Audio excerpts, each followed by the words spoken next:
Vamos lá, gente. Isaías, capítulo 40, do verso 28 até o 31. Eu vou ler na Nova Almeida atualizada. Isso vai ser o nosso ponto de partida e o trilho da nossa reflexão hoje. O texto sagrado diz assim: será que você não sabe, nem ouviu, que o eterno Deus, o Senhor, o Criador dos confins da terra, nem se cansa, nem se fatiga? A sabedoria dele é insondável. Ele fortalece o cansado e multiplica as forças ao que não tem nenhum vigor. Os jovens se cansam e se fatigam, e os moços de exaustos caem. Mas os que esperam no Senhor renovam as suas forças. Sobem com asas como águias, correm e não se cansam, caminham e não se fatigam. Eu vou pedir a gentileza de você repetir comigo a declaração do verso 29 e depois a do 31. Se puder, me acompanha com gosto e vontade. Diga comigo: ele fortalece o cansado e multiplica as forças ao que não tem nenhum vigor. Agora o verso 31, diga: os que esperam no Senhor renovam as suas forças.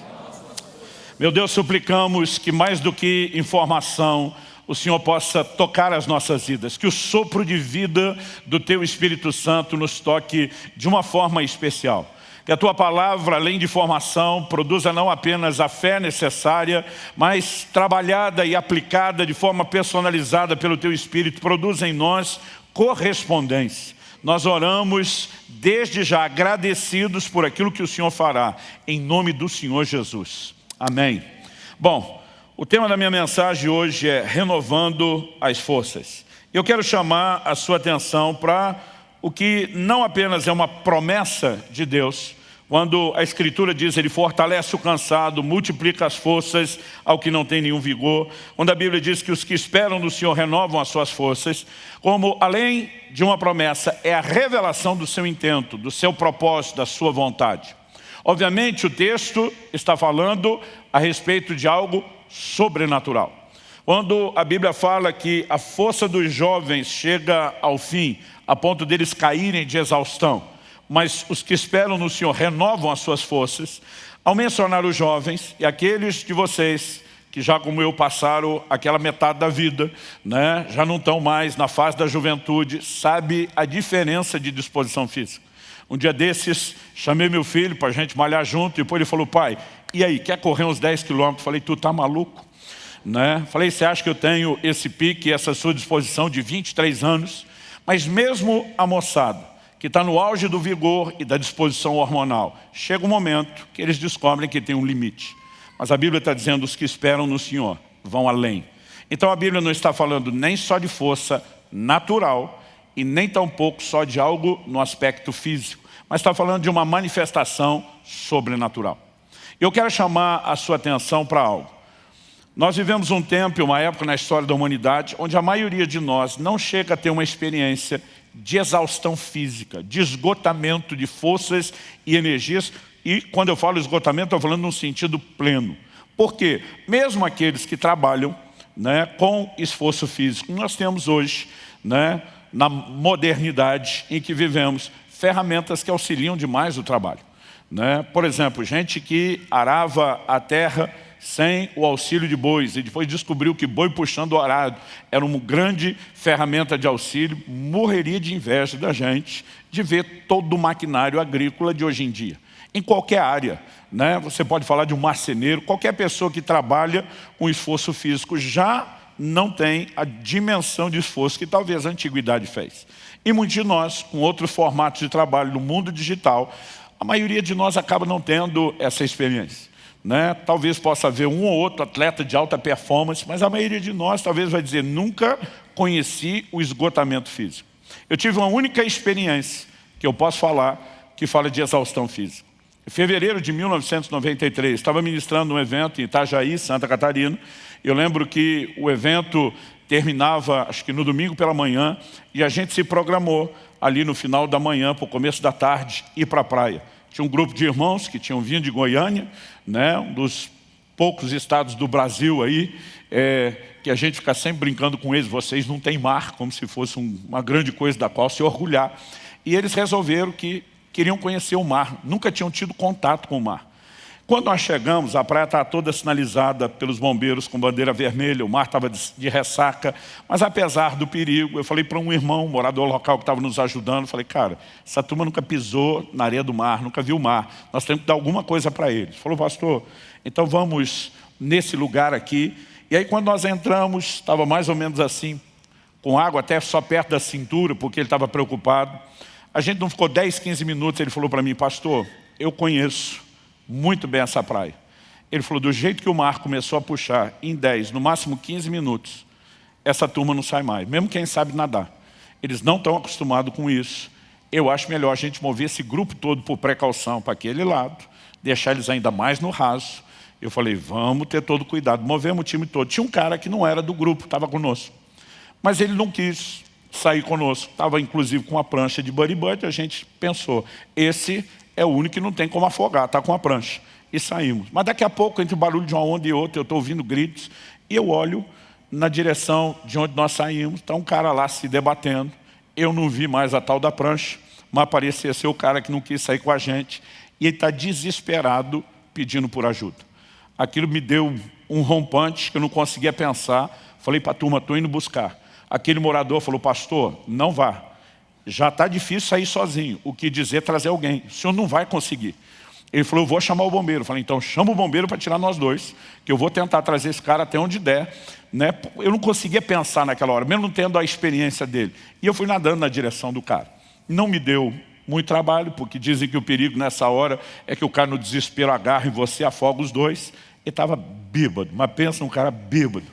Eu só lembro de ter chegado assim perto, já sentindo o bafo, ele dizendo, agora vai morrer nós dois. Eu falei, está amarrado em nome de Jesus. E eu tentava nadar, trazer aquele cara de volta. E apesar dele não dar trabalho, ele também não ajudava muito.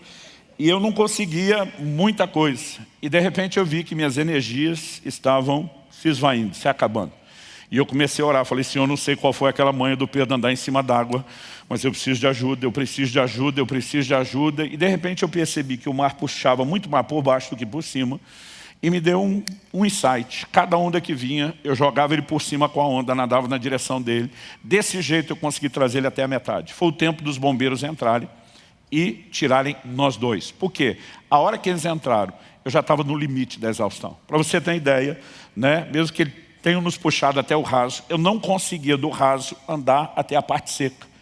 Era um nível de exaustão que mal dava para segurar o joelho, né? Mal dava para levantar as mãos. Eu nunca experimentei isso na minha vida, nem antes nem depois. Os caras literalmente, do raso, tiveram que me carregar, me deixar na areia, até que eu conseguisse me recompor. Não estou falando apenas do fôlego, né? Mas realmente de um nível de exaustão profunda. A maioria de nós nunca viveu isso. Mas mesmo uma experiência como essa, você resolve com uma noite de sono, quando você tem um nível de exaustão muscular, talvez alguns dias de reparação do tecido muscular, mas o descanso resolve. Agora, quando a Bíblia está falando de Deus que dá força ao cansado, o foco, particularmente eu acredito que não tem a ver com a questão física, mas principalmente com o que eu quero denominar aqui de cansaço interior. Esse é o primeiro ponto que eu quero destacar. Existe um cansaço que é interior, não é exterior. Ele não é físico. Então, por exemplo, em Isaías, no capítulo 35, nos versículos 3 e 4, a Bíblia diz, fortaleçam as mãos frouxas e firmem os joelhos vacilantes. Digam aos desalentados de coração, sejam fortes, não tenham medo. Eis aí está o Deus de vocês, a vingança vem, a retribuição de Deus, Ele vem para salvar vocês. Apesar de usar um exemplo de exaustão física, tipo aquele estado que eu estava de não conseguir sair da praia, joelho trôpego, mão frouxa, você mal consegue levantar os braços, não firma mais os joelhos. O texto na sequência diz, digam aos desalentados de coração. Ou seja, ele usa o exemplo de exaustão física, mas para falar de um cansaço interior. Além do texto de Isaías, nós temos declarações como a do profeta Jeremias. Em Jeremias 31, 25, falando da parte de Deus, o profeta diz assim, porque satisfarei a alma cansada e saciarei toda a alma desfalecida. Ele fala de uma alma cansada e de uma alma desfalecida. Ou seja, o cansaço de alma, um desfalecimento interior é o que está em questão. Essa linguagem também é usada no Novo Testamento. Em Mateus 11, 28, Jesus diz, venham a mim, todos vocês estão cansados e sobrecarregados, e eu os aliviarei. Que cansaço é esse? No verso 29, o seguinte, Jesus diz, tomem sobre vocês o meu jugo e aprendam de mim, porque eu sou manso e humilde de coração, e vocês acharão descanso para a sua alma. E diz, vem a mim o cansado, e ele vai encontrar descanso para a sua alma. Então ele está falando de um cansaço de alma interior. Em Hebreus, no capítulo 12 e no versículo 3, a Bíblia diz assim, para que não vos fatigueis, desmaiando em vossa alma. Essa expressão, ou a palavra empregada no original grego, traduzida como fatigueis, é a palavra kamno, ela significa tornar-se ou estar exausto. Está falando assim de fadiga no mais profundo nível. E depois, quando ele diz desmaiando em vossa alma, a expressão traduzida desmaiando, eclu, significa estar enfraquecido até exaustão, tornar-se fraco, estar cansado. Era usado também no sentido metafórico para falar de desanimar ou perder a esperança. Então fala de pessoas que podem chegar a esse ponto, né, de uma profunda exaustão da alma, cansaço interior. Acredito que há muitas razões pela qual isso que às vezes eu e você chamamos de desânimo, de desmotivação, de abatimento, se manifeste. No contexto específico de Hebreus capítulo 12, que ele fala de não se fatigar desmaiando na alma, ele está falando da luta contra o pecado. Eu e você travamos batalhas com a nossa própria carnalidade. Mas nós olhamos outros desenhos nas Escrituras e podemos incluir, né, circunstâncias contra as quais estamos lutando e que geram desgaste. Mas nem sempre o cansaço tem a ver apenas com dificuldades que passamos, com coisas ruins que não aconteceram. Às vezes esse cansaço interior vem do fato de que as coisas boas que esperamos ainda não aconteceram. Mesmo que não seja necessariamente algo ruim acontecendo, a espera, o livro de Provérbios diz que a esperança adiada, ela entristece o coração. Eu brinco que o brasileiro, da maior parte dos povos do mundo, é o que mais tem a capacidade de se reinventar na virada do ano. Eu não sei o que a gente consegue resetar dentro da gente do dia 31 de dezembro para o dia 1º de janeiro, que a gente acende esperança e diz, esse ano vai. Não importa se no outro não foi. E aí você passa o ano pilhado, tal, mas o ano acaba e você diz, não foi de novo. Mas de repente, naquele culto de passagem do ano, alguma coisa acontece e a gente, mas esse vai. E aí não vai de novo, né? E depois no outro você diz, mas esse vai. Em algum momento, depois do 3º ou 4º ano, alguns de nós começamos a perder aquela empolgação da virada, porque é algo que o próprio manual do fabricante diz que acontece comigo, com você. A esperança adiada, ela entristece o coração. Mas o interessante é que a Bíblia não fala de um cansaço que vem só de coisas ruins, ou da falta da concretização de coisas boas, mas eu e você podemos nos cansar até mesmo com coisas que são extremamente positivas. Por exemplo, em Gálatas, no capítulo 6, no versículo 9, a Bíblia diz, e não nos cansemos de fazer o bem, porque no tempo certo faremos a colheita. Ele diz, se não desanimarmos. Então ele relaciona a ideia de cansar, de fazer o bem, com desânimo. Algo nos paralisa. Em algum momento você olha e diz, não sei se está dando resultado, se essa pessoa está recebendo como deveria, se está valendo a pena fazer o que eu faço. E a Bíblia não diria sobre não cansar de fazer o bem, se fazer o bem não cansasse. Então até fazer o bem cansa. Um dia uma pessoa me perguntou, pastor, fazer o bem cansa? Eu falei, eu vou te dar duas respostas. A primeira indiscutível está lá na Bíblia. E eu citei Gálatas 6,9. Falei a segunda, a senhora é uma dona de casa dedicada à sua família, louvável por isso. Mas mesmo amando seu marido e seus filhos da forma como a senhora ama e dedica. Eu lhe pergunto, cuidar deles todo dia não cansa? Ela disse, cansa. Falei, a senhora tem a sua resposta, na Bíblia e na prática. E quando esse cansaço se instala, seja lá qual for a razão pela qual ele veio, nós estamos aqui apenas especulando algumas coisas que talvez ajude você a mapear e localizar se você está lidando com a questão do cansaço interior ou não. Quando eu e você começamos a entrar nesse estado de cansaço, um dos termômetros onde isso aparece é na nossa vida de oração. No Salmo 69, verso 3, o salmista afirma, estou cansado de clamar e a minha garganta secou. Os meus olhos esmorecem de tanto esperar por meu Deus. Eu digo que aqui ele já saiu do nível oração e foi para o choração, né? É muito mais um lamento, é muito mais um desabafo do que qualquer outra coisa. Se isso não fosse verdade, de que o cansaço parece se manifestar e paralisar até a nossa vida de oração, porque em Lucas 18:1, a Bíblia diz que Jesus teria contado uma parábola sobre o dever de orar sempre e nunca desanimar. De alguma forma, esse desânimo contagia a vida de oração e a gente começa a perceber não só a indisposição, talvez de fazer o bem, de lutar contra uma circunstância ou contra a questão do pecado, mas até mesmo de orar. E é quando nesse outro terreno a coisa começa a se manifestar que eu e você podemos ter problemas maiores. Porque pelo menos esse aspecto da oração é o ponto onde a gente podia mudar e reverter o quadro. E eu quero chamar a sua atenção para o fato de que Deus fez uma promessa. Ele fortalece o cansado. Ele multiplica as forças ao que não tem nenhum vigor. É a sua palavra e Ele é fiel àquilo que Ele falou. Pastor, então é só eu estar cansado que Deus vai agir? Não. A Bíblia diz que os que esperam no Senhor renovarão as suas forças. Então, Deus está dizendo o seguinte, Ele se revela como o Eterno, o Criador dos confins da terra, o Senhor que não se cansa e nem se fadiga. E esse Deus que não se cansa, que não conhece o que é cansaço, porque é um ser absoluto, completo, onipotente, Ele diz, eu quero usar o que eu tenho, que é essa força que nunca se cansa, para estender a você que não tem o que eu tenho, a força que te faz superar o seu cansaço, inclusive o seu interior. Mas de alguma forma esse posicionamento de esperar, de depender de Deus, é que pode nos conectar com uma provisão, repito, sobrenatural. Estou falando de algo que é maior do que mera motivação ou encorajamento emocional. E nós precisamos aprender a conectar com Deus.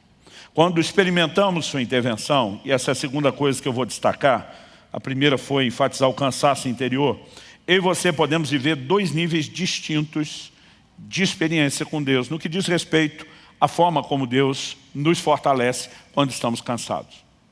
A primeira delas, eu definiria como aquela quando o Senhor vem a nós. A segunda, eu definiria como aquela que nós temos que ir a Deus. E não importa a dinâmica, se o Senhor está vindo ao nosso encontro, se nós decidimos ir ao dele, são dois formatos reconhecidamente bíblicos, através do qual Deus se manifesta e intervém na nossa vida. Então me deixa dar tanto um exemplo bíblico como um exemplo pessoal que ilustre a aplicação da verdade bíblica sobre cada um dos dois. Em 2 Timóteo, no capítulo 4 e nos versículos 16 e 17, o apóstolo Paulo diz assim, na minha primeira defesa, ninguém foi a meu favor, todos me abandonaram. Outra tradução diz, ninguém esteve ao meu lado. A NVI diz, ninguém apareceu para me apoiar. E depois de dizer que todos o abandonaram, Paulo diz que isso não lhe seja posto na conta. Verso 17, mas o Senhor esteve ao meu lado e me revestiu de forças para que através de mim a pregação fosse plenamente cumprida e todos os gentios a ouvissem e fui libertado da boca do leão. Eu acho massa Paulo falar, e daí? Que essa turma com quem eu tinha uma expectativa, gente que me ama, que se importa, que eu contava que estivesse lá, não apareceu. Ele diz, o Senhor esteve ao meu lado e me revestiu de forças. Ou seja, esse posicionamento de Jesus estar ao lado, não é ele estava ao meu lado para fiscalizar, para ver como eu iria reagir. Ele estava ao meu lado para intervir. Ele estava ao meu lado para me revestir de forças.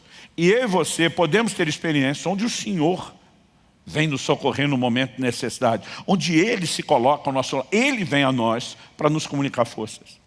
E uma das primeiras experiências, marcantes pelo menos, que eu tive nesse sentido, eu estava no primeiro ano do meu ministério pastoral, nós estamos falando de 94, porque eu comecei a pastorear em dezembro de 93, antes disso eu passei alguns anos viajando, pregando no ministério itinerante, e não bastou alguns, não tinham passado muitos meses, bastou um pequeno período de tempo para que eu tivesse já que lidar com um grande desânimo.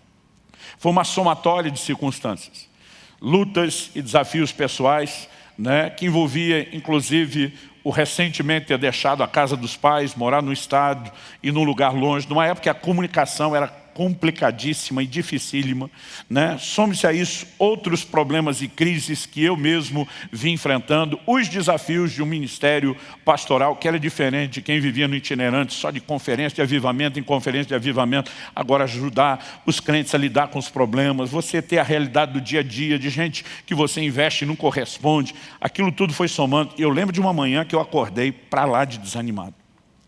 Eu lembro que uma das primeiras coisas que eu falei para Deus quando acordei foi a seguinte, falei, a tua palavra diz que o Senhor está conosco todos os dias até a consumação do século. E eu sei que a tua palavra é que é a verdade e não o meu sentimento. Mas deixa eu ser honesto com o Senhor a respeito de como eu estou me sentindo. Já aprendi há muito tempo a ser honesto com Deus. Até porque mesmo que você não seja, Ele sabe como você está. Né? Então eu falei para Ele, a sensação que eu tenho é que o Senhor me jogou nessa cidade, trancou a porta por fora, engoliu a chave, se mandou e me largou aqui sozinho. E não tem nem como fugir daqui. E eu falei para Deus, o sentimento é de abandono. Falei, eu sei que isso não é verdade, mas eu não estou conseguindo alinhar a minha emoção com a verdade da palavra e quero ser honesto. Levantei, fui para uma reunião de oração que a gente tinha logo cedo. De lá comecei os atendimentos, né, que tínhamos agendados aí o tempo todo. Um pedaço do almoço, começo da tarde livre. Fiz um monte de visita, voltei para os atendimentos, emendei para um culto à noite. Depois do culto, tínhamos uma situação difícil para resolver. E eu gastei horas numa reunião de conciliação familiar. Eu lembro que eu cheguei em casa, era depois de 1h30 da manhã. Antes de 2, mas jamais de 1h30. Cheguei tarde, cansado. Pelo menos aquele dia corrido me distraiu, não me deixou lembrar do sentimento. Mas eu lembro que a hora que eu estacionei o carro, estacionamento ficava atrás de um prédio que eu morava. A hora que eu desliguei o carro, eu percebi, no instante que eu desliguei o carro, que a luz que normalmente acendia automaticamente à noite ali no estacionamento, provavelmente estava queimada com algum problema, estava tudo muito escuro. Tão escuro a ponto, naquela época você não fechava carro no controle, era na chave, né? A ponto de eu ter dificuldade de localizar ali a fechadura para conseguir, enquanto naquela missão no escuro tentando fechar o carro com a chave, uma voz rouca e cavernosa ressoa atrás de mim. Você está cansado. Eu já ia virar repreendendo o Satanás. Depois eu levei em consideração a segunda possibilidade. Quem vive aprontando com os outros sempre fica meio que de prontidão com o que podem fazer com ele. A Bíblia diz que quem semeia vento colhe tempestade. Naquele momento, eu dei primeiro uma olhada, falei, antes de eu dar motivo para depois ainda tirar com a minha cara, olhei para a janela do prédio onde morava, se não era outro amigo, a voz não era dele. Né? Enquanto eu estou ali procurando, sai um irmão das trevas, do canto mais escuro, rindo. Era um irmão da igreja que usava o mesmo estacionamento. Falei, pastor, desculpa, eu não resisti. Eu vejo que vocês estão sempre aprontando com o outro. Vocês, era principalmente eu e o pastor Luiz Gomes, que ministrou aqui no Sobrenatural. Nós dividimos um apartamento quando solteiro. E eu só pensando, miserável, você me paga, vai ter troco. Né? Eu por fora sorrindo, cara de paisagem, por dentro assim, a maldade já programando o que é que eu podia fazer de volta. E eu acho que distraído com aquilo, eu não tinha percebido o tamanho do susto que eu levei. Na hora de subir a escada, e era um andar só, o apartamento que eu morava era um andar de cima só, eu percebi o tamanho do susto, que as pernas estavam mole. Estava difícil subir a escada, eu só pensando, vai ter troco. Mas ao mesmo tempo que eu planejava a minha vingança, eu estou nessa, não quero que me peguem de novo. Então eu entrei com muito cuidado na casa, dei uma boa olhada. Né? Eu lembro que quando passei, vi a porta do quarto do Luiz fechado, pensei, já deve estar dormindo, mas por precaução, a hora que eu entrei, fechei a minha. Eu tinha um dispositivo de segurança, depois que eu trancava aquele quarto, ninguém entrava. Mesmo assim, por precaução, olhei embaixo da cama, nada, abri o guarda-roupa, eu sei que você vai ficar tentando imaginar tudo que a gente aprontava um com o outro, coisa de moleque mesmo. Quando eu tinha certeza que não tinha mais ninguém para me dar um susto, fui para a cama dormir. E gente, eu calculo que deve ter sido de 2 a 3 minutos só. Porque eu lembro que foi o tempo de eu deitar do lado direito, senti que não acomodou, virei de costa a nada, virei para o lado esquerdo, para o lado da parede. A hora que eu virei para o lado da parede, uma mão me pegou no ombro. Depois de toda aquela checagem, que não tem ninguém, sabendo que não tem ninguém como entrar. Aí alguém me perguntou outro dia, pastor, o senhor assustou? Falei, não, eu acho que não tinha mais adrenalina, tudo já tinha saído lá embaixo. Não tinha mais nem como assustar. Segundo, o toque não era hostil. Sabe tipo quando você encontra alguém que primeiro você dá uma batidinha no ombro, depois segura firme? O toque era gentil. E eu ouvi uma das vozes mais doces e belas da minha vida. E até hoje isso me emociona. A voz disse assim: você não está sozinho. E a hora que falou foi como se fosse um filme. Eu de manhã dizendo: o Senhor me largou nessa cidade, me abandonou, eu estou me sentindo sozinho. E naquele momento, eu não consigo te descrever o quão real era a presença do Senhor ao lado da cama. Tudo que eu consegui era chorar, cheio do Espírito, orar em outras línguas. Eu fiquei com muito medo. Não era um medo ruim, é difícil explicar isso, mas era um temor, era uma coisa boa, mas um temor de olhar. Né? Eu gastei um tempo ali chorando, eu sentia que aquela presença continuava ali. Eu criei muita coragem para dar uma espiadinha. Não via ninguém ao lado da cama, mas eu sentia aquela presença tão forte. E eu não consigo te descrever o quanto aquele toque me turbinou. Até hoje, tem dias quando começa a bater o cansaço, e eu lembro da experiência. A lembrança já me dá outro gás. Parece que eu agarrei no trifásico. Você não está sozinho. Essa talvez seja uma das minhas versões na vida pessoal, para dizer o que Paulo falou. O Senhor esteve ao meu lado, Ele me fortaleceu. Eu tenho certeza que aquele dia não era nenhum anjo do lado da cama, era o Senhor que estava ali me tocando, ministrando. Muitas vezes Ele virá ao nosso encontro, Ele vai comunicar algo que não tem explicação. Né? Não estou falando de alguém que me motivou. Eu recebi uma descarga, aquilo tocou meu corpo, tocou minha alma, tocou meu espírito. Eu fui revestido de Deus de uma maneira sobrenatural.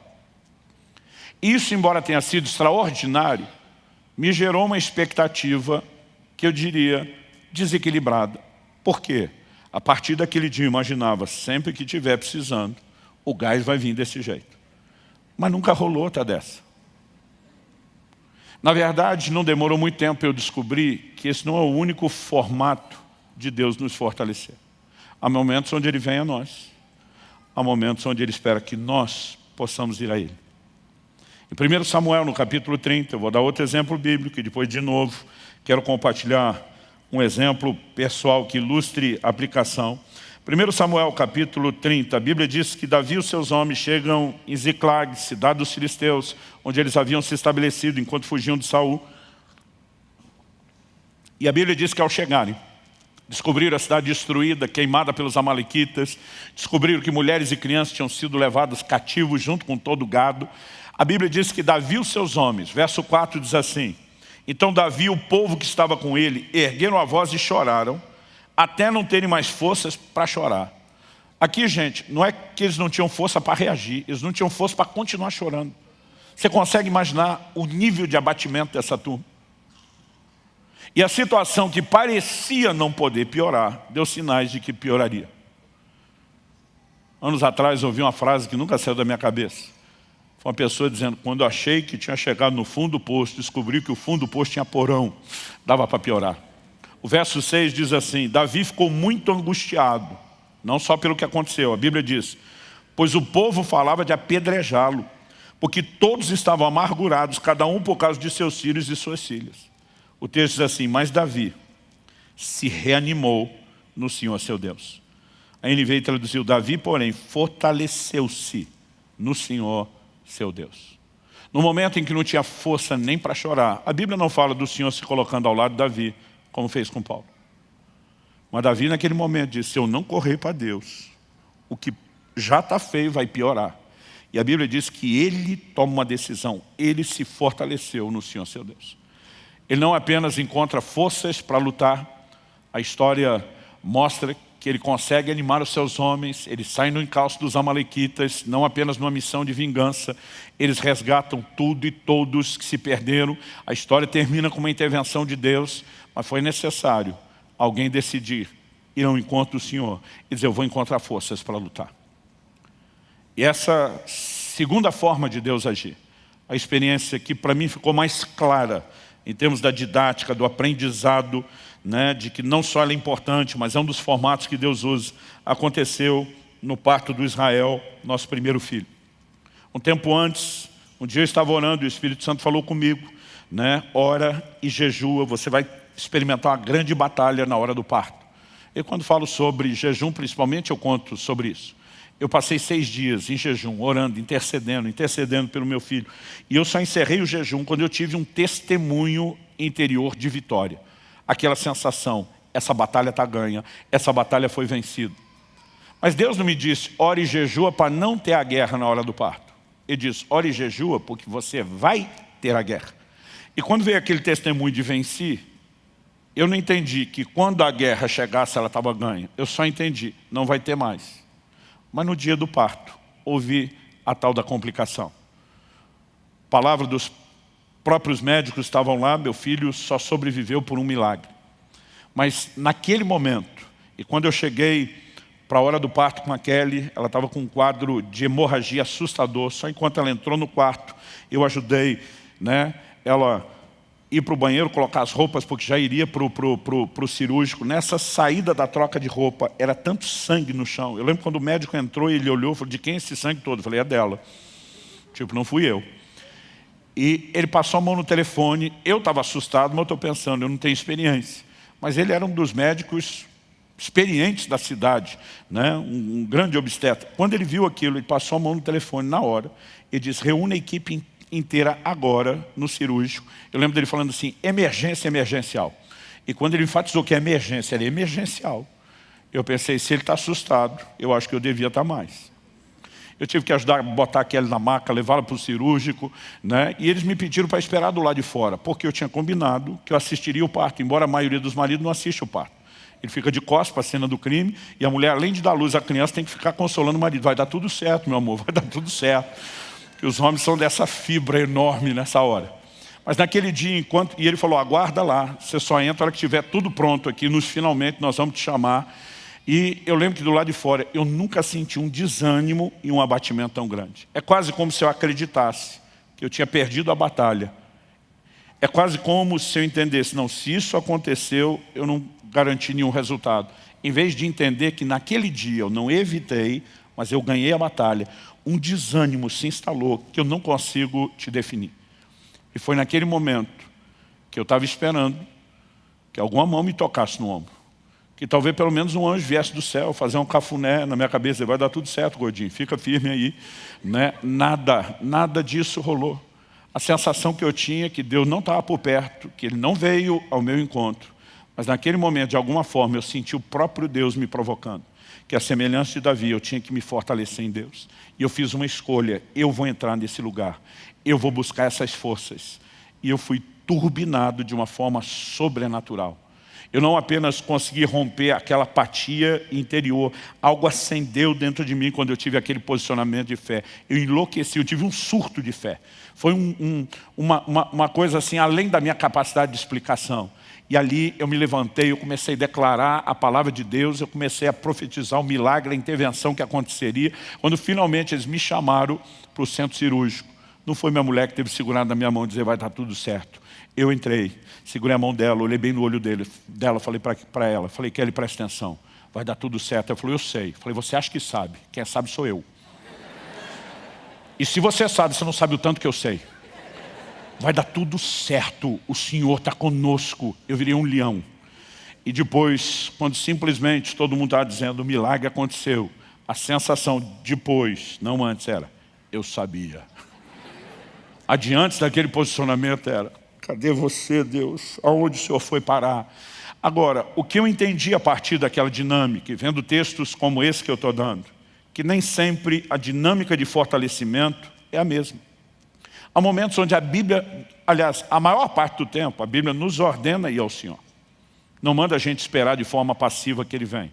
Então me deixe ler alguns textos. Efésios capítulo 3, verso 16. Para que segundo a riqueza da sua glória vos conceda que sejais fortalecidos com poder mediante o seu espírito no homem interior. No mesmo lugar onde o cansaço se manifesta, do lado de dentro, interior, é onde o revestimento de poder quer se manifestar. Efésios 6,10 diz, quanto ao mais, sede fortalecidos no Senhor e na força do seu poder. A maior parte das versões traz isso no imperativo, fortalecei-vos no Senhor e na força do seu poder. É você que vai lá buscar as forças em Deus. Colossenses capítulo 1, verso 11, sendo fortalecidos com todo o poder, segundo a força da sua glória. A verdade é que a maioria das circunstâncias, eu e você vamos descobrir que nós estamos numa espécie de batalha de improviso. A gente não se sente pronto para ela, nem em situações como a minha, quando Deus ainda avisou que haveria uma batalha. De alguma forma a gente parece criar uma fantasia e dizer, não vai ser bem assim. E a sensação muitas vezes que a gente é pego de surpresa, de improviso. Quando eu falo de improviso parece que você tem que lutar de uma forma para a qual você não sente que está preparado. Né? E quando eu falo preparado não é nem só treinado, você não parece não ter os recursos. Isso sempre me faz lembrar de uma declaração de Deus que está lá no livro do profeta Joel, no capítulo 3, versículos 9 e 10. Deus diz: proclamem isso entre as nações, declarem guerra santa e convoquem os valentes. A palavra valente aqui não é só um corajoso, está falando de um guerreiro, de alguém que se dispõe à luta. Né? Nós sabemos pelo contexto, o texto diz assim, que todos os homens de guerra se apresentem e se preparem. Transformem suas lâminas de arado em espadas e as suas foices em lanças. Ou seja, Deus está dizendo que tem que ainda arregimentar, alistar o exército todo, e que essa turma nem armamento tem. Eles vão improvisar. O improviso vão pegar, né, as lâminas do arado, vão pegar as foices, vão improvisar as armas. E nesse contexto Deus diz que o fraco diga: eu sou forte. A tradução que me impactou e que eu decorei quando garoto dizia: diga ao fraco, eu sou forte. Eu lembro de um dia ver um pregador desses de fé, animado, empolgado, dizendo: para dizer que você é fraco, Deus mandou você não falar da sua fraqueza, mandou falar da sua força, porque Deus disse que você não é fraco, você é forte. Eu pensei, não foi isso que Deus disse. Deus diz: diga o fraco. Se Ele chamou a gente de fraco, até Ele está dizendo que a gente é fraco mesmo. E se não te avisar, eu quero te avisar. Isso que você é fraco, fraquinho ou fracote. Escolhe qualquer um deles. Só que Deus diz: você não vai falar de quem você é sozinho ou naturalmente. Porque Deus está dizendo: você não vai passar guerra sozinho. Você está entrando numa guerra comigo. Então você não está entregue ou vendido à sua própria sorte, aos seus recursos ou à falta deles. Deus está dizendo: porque eu vou me unir a você. E minha força é muito maior do que sua fraqueza. Sua fraqueza vai ser diluída, vai desaparecer no meio da minha força. Então Deus está dizendo: mude o seu discurso, porque você não está sozinho. Então mesmo em batalhas de improviso, eu e você podemos ter um discurso. Nós temos um Deus que fortalece o cansado, que multiplica as forças ao que não tem nenhum vigor. Nós precisamos reconhecer que os que esperam no Senhor renovarão as suas forças. E eu e você podemos entrar numa dimensão completamente diferente de fortalecimento em Deus. Você crê nisso? Em terceiro e último lugar, eu gostaria que a gente considerasse um pouco da importância de lidar com a realidade da nossa fraqueza e limitação. Pastor, certeza que tem importância nisso? Certeza. Eu não sei você, mas já tive que lidar muitas vezes com a presunção de querer ensinar Deus como ser Deus. Eu, por exemplo, tive um acidente de carro em agosto de 93 e declaração de médicos e enfermeiros que me socorreram, que nem eram cristãos. E dizia: teu santo é forte, alguém lá em cima vela por você. Né? Me explicaram: olha, a pancada que você teve nesse lugar que nós tivemos que fazer todas as suturas, que é o lugar do hematoma dos cortes, que é a região da fonte. Uma pancada forte é fatal. Nós sabemos que a sua foi muito forte. Os resultados da tomografia são esse aqui, me apresentaram. Eles disseram: a gente não entende, honestamente, como você está vivo, como você não entrou em coma, com esse nível de traumatismo craniano e com essas evidências. Eu lembro que um dos enfermeiros dizia: nós tivemos que reconstruir mais de metade da sua pálpebra esquerda. Ele falou: não consigo imaginar o que quer que seja que rasgue isso. Eu imagino que foi o óculos na pancada. Ele falou: eu não consigo imaginar o que quer que tenha rasgado de tal forma a sua pálpebra, de qualquer ângulo que não tenha tocado seu globo ocular e vazado ele, você perdido a vista. Né? Então todo mundo só falava de milagre, milagre, milagre. Eu lembro que eu falava para Deus: milagre por milagre, já que o Senhor vai fazer um, não podia ter arrumado o carro lá em cima na estrada em vez de ele cair na ribanceira? Em vez de só ser grato por aquilo que ele tinha dado, eu estava dizendo: o Senhor não podia ter feito melhor? Agora, será que só eu, que já tive esse tipo de dificuldade, ou alguns de vocês também tentaram ensinar Deus a ser Deus? Uma das coisas que me incomodava é dizer: Deus, o Senhor está aí, dizendo que você não se cansa, não se fatiga. Mas o Senhor nos fez de um jeito que a gente se cansa e fatiga. O Senhor não podia ter feito a gente mais parecido com o Senhor? Seres incansáveis, indesanimáveis. E eu lembro que numa época dessa que eu estava nessa presunção de tentar ensinar Deus a ser Deus, eu comecei a entender uma perspectiva bíblica que envolve outros aspectos. A minha e a sua fraqueza ela precisa ser continuamente, para mim e para você, um lembrete da nossa insuficiência. Precisa gerar em mim e em você um senso de dependência da suficiência de Deus. Imagino que se eu e você fôssemos incansáveis e indesanimáveis, não demoraria muito tempo a gente ficar para lá de besta, orgulhoso, arrogante, presunçoso e virar as costas para Deus. Deus deseja partilhar o que Ele tem, o Deus que não se cansa, que não é vencido pelo cansaço, sim. Como? Não nos fazendo sem necessidade dEle, mas nos suprindo com a necessidade que nós temos dEle. Ele nos fortalece o tempo todo. E Ele sabe exatamente o que Ele fez e como fez. A perspectiva que a Bíblia aborda sobre essa questão das nossas fraquezas, normalmente é essa. Dá uma olhada comigo no que Paulo disse em 2 Coríntios, no capítulo 1, eu vou ler do versículo 8 até o versículo 10. O apóstolo diz assim: porque não queremos, irmãos, que vocês fiquem sem saber que tipo de tribulação nos sobreveio na província da Ásia. Foi algo acima das nossas forças, a ponto de perdermos a esperança até da própria vida. Uma tribulação acima, além das forças, a ponto do apóstolo, não estamos falando de um novo convertido imaturo, mas de um dos maiores gigantes da fé do Novo Testamento, desesperado da vida. Mas ele diz no verso 9, de fato tivemos em nós mesmos a sentença de morte, para que não confiássemos em nós mesmos. Observe essa frase. Para que não confiássemos em nós mesmos, e sim no Deus, que ressuscita os mortos, o qual nos livrou e ainda livrará de tão grande morte. Nele temos esperado que ainda continuará a nos livrar. Paulo diz, nesse cenário de fraqueza, de muitas vezes desesperar, e diz, eu aprendi que não posso confiar em mim. Esse é um lembrete da minha insuficiência, da minha incapacidade. Isso gera em mim, diz Paulo, um senso de dependência daquele que é todo suficiente, daquele que é capaz. Quem está entendendo, diga amém. Na mesma segunda carta de Paulo aos Coríntios, no capítulo 12, nos versículos 9 e 10, depois de falar de uma situação específica pela qual ele orou e não viu uma intervenção de Deus, ele diz que o Senhor respondeu ao apóstolo da seguinte forma: então ele me disse, a minha graça é o que basta para você, porque o poder se aperfeiçoa na fraqueza. Outras traduções dizem, o meu poder se aperfeiçoa na fraqueza. De boa vontade, pois, mais me gloriarei nas fraquezas, para que sobre mim repouse o poder de Cristo. Por isso sinto prazer nas fraquezas, nos insultos, nas privações, nas perseguições, nas angústias por amor de Cristo. Porque quando sou fraco, então é que sou forte. Aqui nós temos um paradoxo, uma aparente contradição. Como quando eu sou fraco, é que eu sou forte? Paulo está dizendo, quando eu entro em contato com a realidade da minha limitação e da minha fraqueza, isso me desperta para tirar os olhos de mim, dos meus recursos, e colocar os olhos naquele que é a fonte de toda a força. Paulo diz, quem tem essa consciência, olha para a fraqueza como um lembrete de que há uma outra fonte de onde eu e você tiramos força. A gente entende que a graça dele, que é força capacitadora, nos basta, que o poder dele se aperfeiçoa na fraqueza. Em momentos quando eu e você temos que lidar com fraqueza, ele fala do contexto de coisas que geram desânimo. Ele diz, eu sei que sobre mim vai repousar o poder, haverá uma intervenção sobrenatural. Quem está entendendo, diga amém. Então, em momentos como esse, eu e você precisamos saber para onde correr.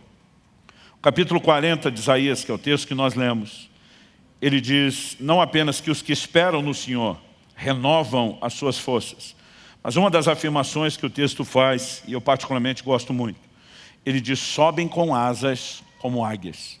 Depois ele vai dizer, correm e não se cansam, caminham e não se fatigam. Aqui tem o contraste dos jovens que se cansam, os moços que chegam à exaustão. E depois ele vai dizer, os que esperam no Senhor correm, não se cansam, caminham, não se fatigam. Mas no meio ele diz, sobem com asas como águias. Essa ilustração, para mim, ela é algo que me empolga e me empolga demais. Eu e você, talvez, possamos não perceber de imediato qual é a alegoria usada, porque no contexto aqui, né, da nossa fauna, da biologia, não só do continente, do país, da nação brasileira, mas pelo menos da época que nós vivemos, nós não temos acesso às águias. Mas vamos falar de outras aves que usam da mesma sabedoria. Porque está falando das águias que elas conseguem subir né? Como normalmente as águias alcançam as maiores alturas? Você raramente vê ela batendo as asas, se esforçando. Ela normalmente abre as asas, não apenas para planar, mas ela pega as correntes de vento. Essa é a razão pela qual muitas vezes essas aves estão subindo, rodando em ciclos, porque elas pegam o lugar da corrente ascendente e elas usam uma força que não é delas para alçarem maiores alturas. Mas no contexto aqui do Brasil, a gente pode trocar a águia pelo urubu. Eu não sei porque todo mundo ri, o pobre do urubu nem de longe tem a mesma moral que a águia. Mas o princípio é o mesmo. Quando normalmente você vê aqueles urubus rodando, eles não estão apenas circulando, e normalmente o movimento circular não é descendente, é ascendente. Eles estão pegando as correntes de ar para lá de cima, está procurando o que é que vão comer, mas eles se aproveitam da força do vento para não alçarem as alturas na sua própria força. A Bíblia diz que quando Deus renova a minha e as suas forças, eu e você também seremos alçados não pelo nosso esforço, mas não também por um vento natural. Eu creio que isso é uma alegoria do vento do Espírito, do sopro, da manifestação do poder de Deus que nos move e nos leva a um lugar onde eu e você não chegaríamos com a nossa própria força. Hebreus 11:34 fala de alguns que da fraqueza tiraram forças. E quando ele diz que pela fé eles da fraqueza tiraram força, não está dizendo que a fonte de força é a fraqueza. A fé fez com que eles conectassem a fonte de força que é Deus. E num contexto de fraqueza, eles conseguiram ter um lembrete. Essa fraqueza só testemunha nossa insuficiência. Nós temos que correr para aquele que é suficiente, para Deus. E pela fé eles acessaram os recursos daquele que dá força ao cansado e multiplica as forças ao que não tem nenhum vigor.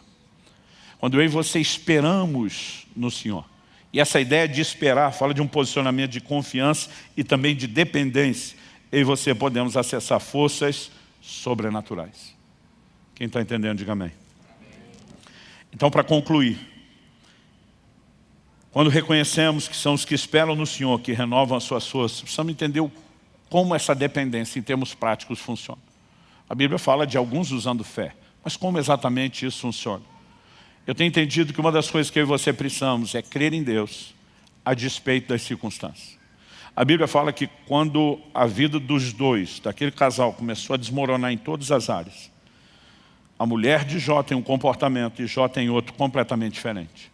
Tem gente que culpa as circunstâncias por aquilo que ele está vivendo. Mas a verdade é que diante das mesmas circunstâncias, pessoas que vivem exatamente no mesmo contexto podem ter reações muito diferentes. Um exemplo que frequentemente eu dou é que há duas formas de se lidar com a resistência do vento. Um avião usa a resistência do vento para alçar voo, para se projetar. Um carro de corrida usa a resistência do voo não com asa para subir, mas com aerofólio para colar no chão. É a mesma resistência que eles vão enfrentar quando estiver se locomovendo em grande velocidade, que vai ser administrada de forma diferente. Uns a usam para ficar colado no chão, outros a usam para subir. Enquanto a mulher de Jó decidiu ficar colado no chão e age de forma natural, dizendo para o seu marido, amaldiçoe seu Deus e morre. Qual foi a atitude de Jó? Jó 19:25, ele afirma, eu sei que o meu Redentor vive e que ele há de se levantar sobre a terra. Ele está olhando para aquelas circunstâncias terríveis, ele está dizendo, meu Deus não é definido pelo que eu enfrento, eu não vou reagir apenas emocionalmente ao que eu estou sentindo diante disso, eu vou crer em Deus, eu vou acessar os recursos divinos. E a história de Jó é mudada pelo seu posicionamento de fé. Porque se eu visse o conselho da mulher, para quem ele falou, você fala como uma louca, ele teria liquidado e acabado com tudo de vez. Eu e você precisamos aprender como reagir. Em momentos difíceis, nós vamos ter que acessar Deus. Seja um posicionamento de fé, seja usar os meios que nos conectam com a presença dEle. A Bíblia diz em Atos, no capítulo 16, que Paulo e Silas foram presos, passaram por um julgamento sumário, injusto, foram açoitados, estavam com os pés pendurados no tronco, ninguém tratou as feridas, a maioria dos crentes já estaria, no mínimo, murmurando, reclamando e falando para Deus de abandono. A Bíblia diz que lá pela meia-noite, esses dois não dormiam, não deixavam ninguém dormir. A Bíblia diz que eles oravam e cantavam louvores. Eu não sei exatamente qual foi essa dinâmica, Mas eu fico tentando imaginar, uma vez que Tiago 5,13 dá uma instrução prática para os crentes aqui dos primeiros dias. Tiago diz assim, se alguém está aflito, ore. Se alguém de vocês está contente, cante louvores. Imagino Paulo e Silas conversando, e Paulo fala para Silas, estamos na prova. Silas diz, pois é. Ele diz, a aflição está pesada. Outro diz, verdade. Ele diz, bora orar. Que é isso que um aflito tem que fazer.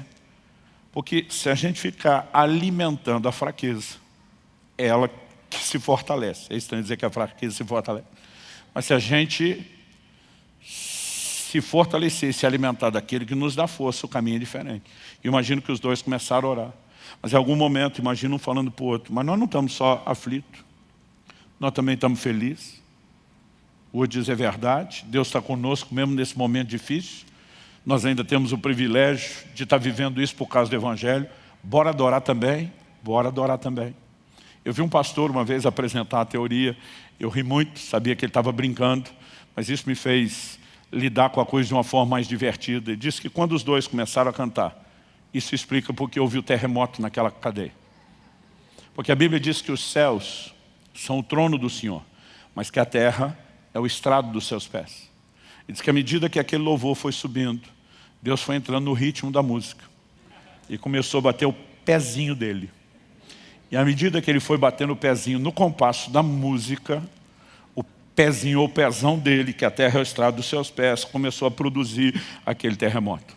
A gente se divertiu com a brincadeira, mas a verdade é que quando eu e você decidimos nos conectar em Deus, e oração, adoração, toda a devoção ainda são meios para isso, nós podemos mudar completamente as circunstâncias.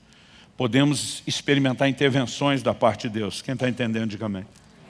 Mas algo que eu sempre digo para quem está vivendo um momento de cansaço, aprenda a receber, não só diretamente de Deus quando Ele te toca, não só diretamente de Deus quando você foi a Ele, como Paulo e Silas foram, mas muitas vezes, o mesmo Paulo vai falar de uma força e um socorro que Deus manifestou através de pessoas. E a gente precisa saber receber de Deus através de outros. E segundo aos Coríntios, no capítulo 7, nos versículos 5 e 6, particularmente eu creio que aqui Paulo está falando do que aconteceu lá em Filipos, quando eles foram presos. Ele diz, porque quando chegamos à Macedônia, e a cidade de Filipos era parte da Macedônia, não tivemos nenhum alívio. Pelo contrário, em tudo fomos atribulados. Lutas por fora, temores por dentro. Não bastasse o perrengue do lado de fora, ele diz, ainda tinha que lidar com os sentimentos, os temores do lado de dentro. Mas ele diz assim, porém Deus, que consola os abatidos. Diga comigo, Deus, que consola os abatidos. Então Paulo diz, porém Deus, aí ele lembra uma característica de Deus, que consola os abatidos, nos consolou com a vinda de Tito. Quantas vezes na minha caminhada eu tive momentos de encontrar mensageiros de Deus, não demorava para reconhecer. Não apenas porque às vezes algum desses vinha e tocava o dedo na ferida, no ponto que eu não tinha conversado, mas o que liberava da parte de Deus não era mera palavra de ânimo ou encorajamento, era aquele tipo de conversa que comunicava uma graça sobrenatural, havia um fortalecimento, um encorajamento. Eu não sei você, mas tem hora, não é só quando eu estou ouvindo uma pregação, tem hora que eu estou conversando com alguém e alguma coisa começa a acontecer dentro de mim, e a vontade que eu tenho de dizer, eu vou voar. Eu vou voar. Algum negócio acende, parece eletrificar a fé dentro de mim, né? Agora, há momentos onde Deus vai enviar alguém para nos abençoar. Mas você já parou para pensar, e muitos de nós já tivemos essa experiência, você já parou para pensar que em outros momentos, Deus quer usar você para fortalecer a outras pessoas? Isaías capítulo 50, verso 4, fala dessa outra dinâmica. Ele diz, o Senhor Deus me deu uma língua erudita, para que eu saiba dizer boa palavra ao cansado. Boa palavra não é apenas uma boa explicação, não é só um bom conselho, não é só uma boa dose de encorajamento. É quando eu e você carregamos algo que não é nosso, é sobrenatural, comunica vida da parte de Deus. E eu quero que você possa pensar que a razão pela qual você está ouvindo isso hoje é que talvez você chegou aqui cansado e você está precisando renovar suas forças. Mas talvez Deus esteja te abastecendo para que você leve algo para outras pessoas que estão cansadas. E as duas opções podem ser parte do propósito que Deus tem para você. Eu queria que você ficasse em pé para parecer que está acabando.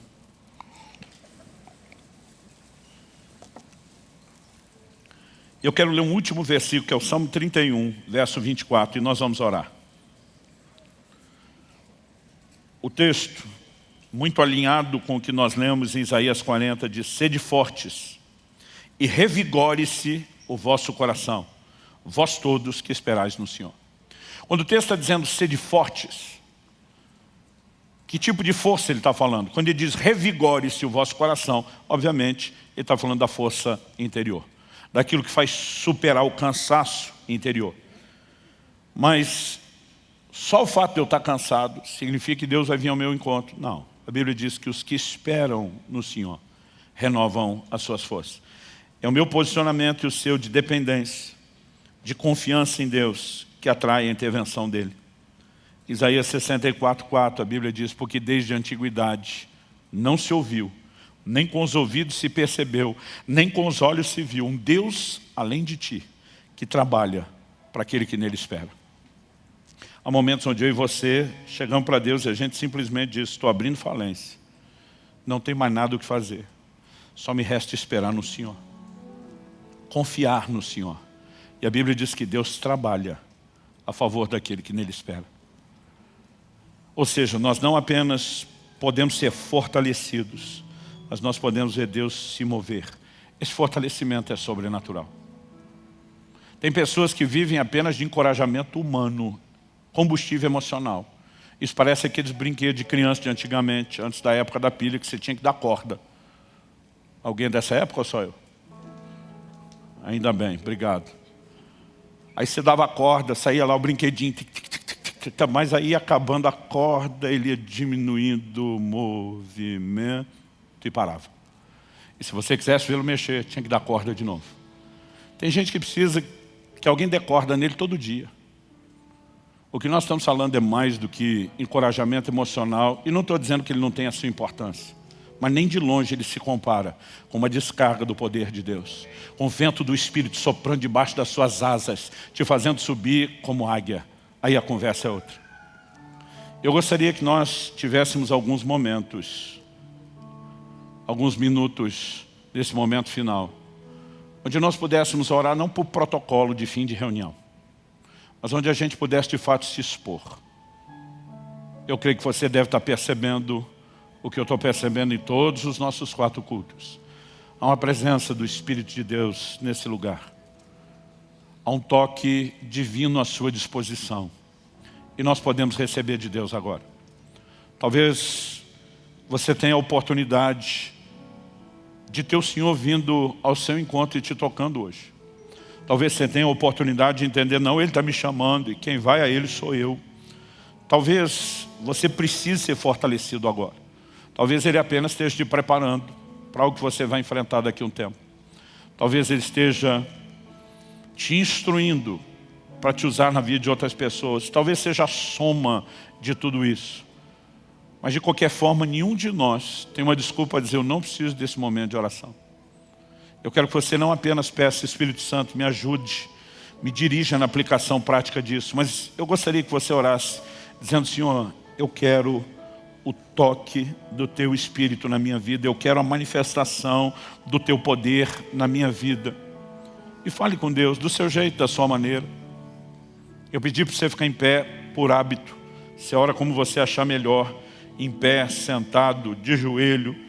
Mas eu quero que nos próximos minutos você ore. Eu vou fazer uma oração por você, mas eu não quero você prestando atenção na minha oração. Faça a sua. Espírito Santo, Tua palavra foi comunicada. E nessa hora, nós contamos com a ação do Senhor de uma forma única, singular, diferenciada. Vem sobre os meus irmãos e irmãs. Nós clamamos pelo Teu sopro de vida, aquele mesmo sopro registrado em Ezequiel no capítulo 37, que vivificou aquele vale de ossos secos e o transformou num grande exército. Pai, nós sabemos que o Senhor está arregimentando os Seus soldados. Nós sabemos que o Senhor está levantando um exército que será vivificado pelo Teu Espírito. E eu oro por cada um neste lugar. Eu oro por cada um dos meus irmãos e irmãs. Eu oro pelo sopro do Teu Espírito, que essas correntes de ar que no natural fazem com que a águia suba às alturas, que isso tenha o seu paralelo no sopro do Espírito, nos levando, ó Deus, a um lugar onde pelas nossas forças não chegaríamos. Nós oramos hoje que a mão do Senhor nos toque. Nós falamos a manifestação desses recursos sobrenaturais, daquilo que nos leva além do vigor dos jovens, além da força e da disposição física dos moços. Pai, nós oramos por esse santo combustível celestial. Mais do que encorajamento emocional, nós oramos por uma descarga de poder, nós oramos pela provisão do alto, nós oramos por renovação das forças, em nome de Jesus. Toca-nos, envolve-nos. Permita-nos desfrutar não só do fortalecimento, mas da doçura da Tua presença. Nós clamamos em nome de Jesus. Em nome de Jesus. Fale com Deus. Ore como se tudo dependesse desse momento de oração. Se exponha a Ele. Talvez seja um bom momento de ser honesto e falar do seu cansaço, da dor, do desânimo, da necessidade de uma ajuda de Deus. Talvez o Espírito Santo te faça lembrar de alguém que nem está aqui e que Ele queira que você se levante como um intercessor por essa pessoa. Mas simplesmente se deixe ser envolvido, ministrado, ou mesmo conduzido, liderado pelo Espírito Santo nessa hora e nesse processo. Faça isso em nome de Jesus.